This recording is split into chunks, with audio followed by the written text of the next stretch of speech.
start off with some of the things that you'll need. An awesome baking pan, some meat, some barbecue sauce, some ranch and onion, some awesome Roma tomatoes, 2 white cheeses, Cool Ranch Doritos, black beans, and make sure you smash your Doritos up because it's better that way.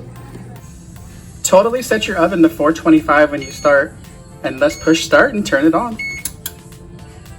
So some of the spices that I threw on there, because you can't go wrong, on top of the meat. So then you throw some barbecue sauce on top of the meat and start cooking it. You don't always have to use hamburger. You can use like chicken or pulled pork or any type of thing that goes good with barbecue sauce, but hamburger is the way it is today.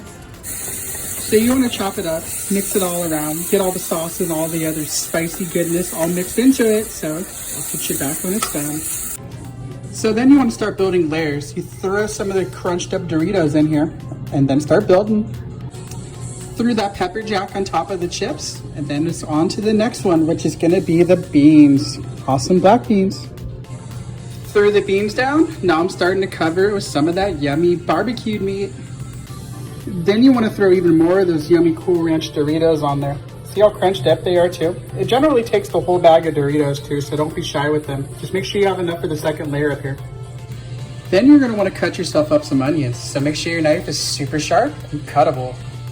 Sprinkle the onions on top to make another layer. And now it's time to cut the tomatoes up, so let's cut them up. Those beautiful aromas all over the top.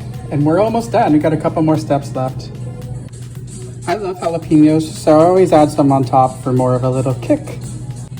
So then you're gonna wanna do some dabs of the ranch and the barbecue sauce over the entire top of it. Just like make a little bit of a layer to it, because it melts in pretty good the rest of it. And last but not least, all that awesome Parmesan on the very top of it. Now it's time to throw it in the oven. And just like that, you have Cool Ranch Dorito pie. Look how scrumptious that looks. All baked down and all amazingly good. Smells so good. Can't wait to dig into this. Well, thank you guys for watching this video. Please be sure to like, comment, share, subscribe here on YouTube, as you ever know what other random cooking videos I might make for you. Love you all. Peace.